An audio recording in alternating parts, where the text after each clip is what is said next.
Hello everyone, I am Christiane, also known as Honeybee. As we are still in the season of celebrating the new year, I think that praise and worship as a weapon is appropriate for whatever we are going through right now. Words that are near and dear to my heart. When we think of high praises, we often get the image of a higher realm or level of worship. But really, what it means is just to lift God on high, to celebrate Him. But it does take discipline in gathering all our scattered, anxious thoughts, taking them captive, and intentionally elevating God above whatever we're going through. So, how do we use it? Listen to praise and worship songs even and especially when you don't feel like it. In fact, that's the best time to really give your all. Reading scriptures that fit your situation and putting back that focus to Him and acknowledging that He is bigger than whatever you are facing. It is in dethroning our problems and current situations, our anxieties, our worries, our pain, and giving that authority back to God. From there, we see our focus shift and in engaging in active worship. Not just passively listening to worship, but purposeful, active worship. Singing out, clapping your hands, dancing, leaping, twirling, shouting out God's praises, declaring out loud who He is, and foolishly boasting about God. And if you think that it seems crazy, think of King Jehoshaphat when he was under attack by three different armies, the Moabites, the Ammonites, and the Meunites. So Jehoshaphat begged God for guidance, and Jehaziel then gave King Jehoshaphat and the people of Judah a message from God that told them not to be afraid and that the battle is not yours, but God's. He then said, "You will not even need to fight. Take your positions, stand still, and watch the Lord's victory.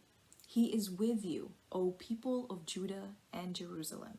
Do not be afraid or discouraged.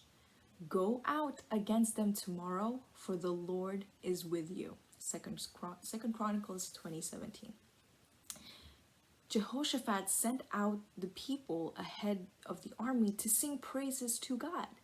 And as soon as the praise music started, the Lord caused the three armies to start fighting against each other, defeating themselves as a result.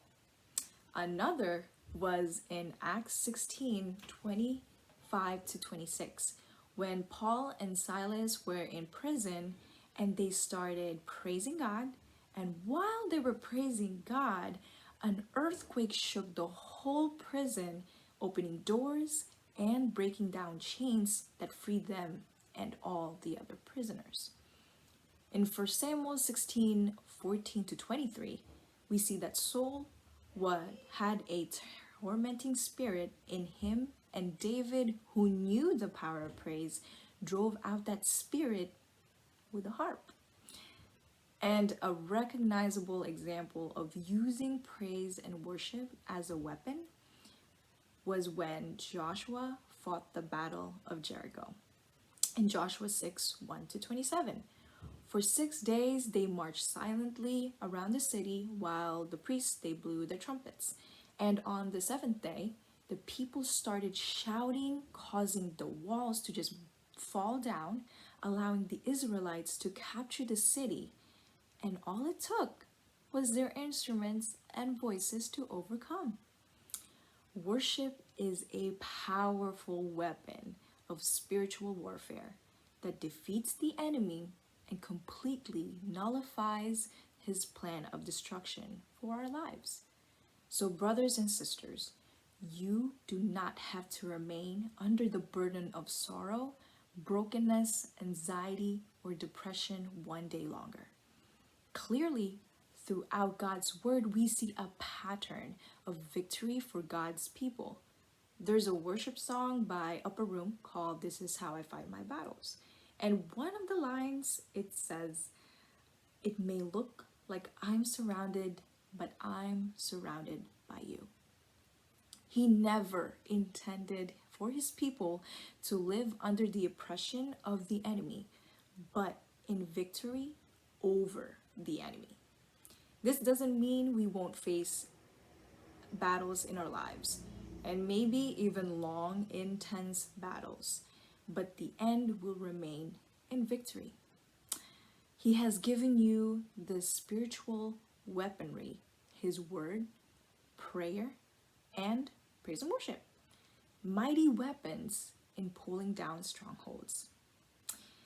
In 1 Samuel 17:45 to 47, David said to Goliath and the Philistines, "You come against me with the sword, the spear, and javelin, but I come against you in the name of the Lord Almighty, the God of the armies in Israel, whom you have defied. This is the day that the Lord will deliver you into my hands, and I'll strike you down and cut off your head. This very day I will give the carcasses of the Philistine army to the birds and wild animals, and the whole world will know that there is a God in Israel. All those gathered here will know that it is not by the sword or the spear that the Lord saves, for the battle is in the Lord's, and he will give you all into our hands." So may we go out there with praise and worship, knowing that victory is guaranteed to us. Stay blessed and stay victorious.